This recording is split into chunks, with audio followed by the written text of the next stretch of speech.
చేసిన ఫీజు కట్టకపోతే పేరెంట్స్ని ఇబ్బంది పెట్టాను. నేను ఏం చేసినాను, అందరి ముందు నన్ను ఇన్సల్ట్ చేసిందని స్కూల్ కాడ నుంచి ఏడ్చుకుంటూ వచ్చింది.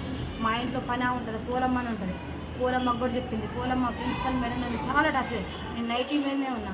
వెళ్దాం ప్రిన్సిపల్ కట్టి నేను మాట్లాడతాను. ఆమెకి ఎవరిచ్చారు మిమ్మల్ని తిట్టే రేట్స్ ఫీజుల గురించి నేను చెప్తాను. నా బిడ్డ చాలా డిప్రెషన్గా ఫీల్ అయ్యి సూసైడ్ చేసుకున్నాను. యశోదలో అడ్మిట్ అయింది. పేరు అఖిల. వెంటిలేటర్ ఇంతకుముందు వీళ్ళు ఇంతకుముందు ఏమన్నా ఇట్లా అసలు నా బిడ్డ అంత అట్లాంటి ఆలోచన కూడా ఉండదు. అంటే ఇంతకుముందు స్కూల్స్ ఇట్లా ఏమన్నా చేసిరని చెప్పారా? ఏమన్నా నాకేం వీళ్ళు ఇబ్బంది పెడతారు, ప్రిన్సిపల్ మేడం ఇబ్బంది పెట్టిందని చెప్పింది. 3 రోజుల నుంచి ఏడ్చింది, రోజు ఏడ్చింది. మేము అక్కడంటే కూడా మా ఫ్రెండ్స్ ముందు ప్రిన్సిపల్ మేడం నువ్వు తింటే మా ఫ్రెండ్స్ ముందు బరువు పోయినట్టు అనిపించింది. వద్దు నువ్వు గోమాకు, మమ్మీ నీ కోపం ఎక్కువ, నువ్వు గోమాకు. ఏ రోజు కూడా నా పిల్లలు 2 years నుంచి చదువుతున్నా ఎప్పుడు కూడా ఒక మేడం ఒక మాట అనేదాన్ని కాదు, ఒకరిని ఒక మాట అనేదాన్ని కాదు. నా పిల్లలతో పాటు వేరే పిల్లలకు కూడా బాక్సులు పంపించిన. నాది మామూలు పొజిషన్ అయినా పిల్లలకు అన్నం లేని పిల్లలు కూడా చాలా మంది అన్నం. 10th క్లాస్ చదువుతుంది. ఇంటి పక్కన వాళ్ళకి, బిల్డింగ్ వాళ్ళకి, అపార్ట్మెంట్ వాళ్ళు అందరూ చెప్పింది ప్రిన్సిపల్ ఫీజు గురించి నన్ను ఇబ్బంది చేస్తుంది. మా ఇంటి పని కూడా చెప్పింది.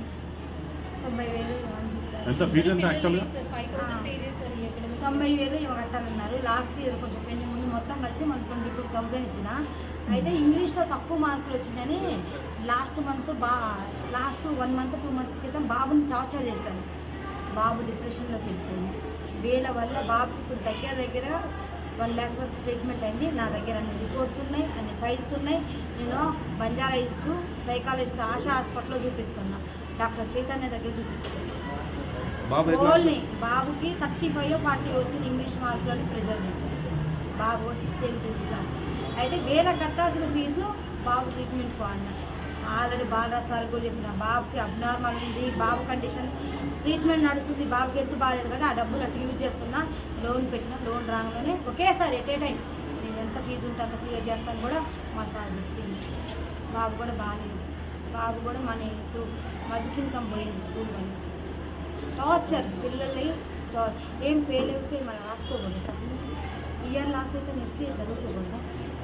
ఎందుకు పిల్లలు లేనప్పుడు చదువు ఎందుకు? ఇంకా పిల్లలు బతుకుండి పిల్లలు బాగుంటే కండి చదువు కావాలి. పిల్లలు సూసైడ్ చేసుకొని చచ్చిపోయినాక చదువులు ఏమిస్తారు? చదువులు అంటే మాలాంటి వాళ్ళకి కడుపుకోదు మిగల్చడానికి ఇలాంటి పెద్ద పెద్ద స్కూళ్ళు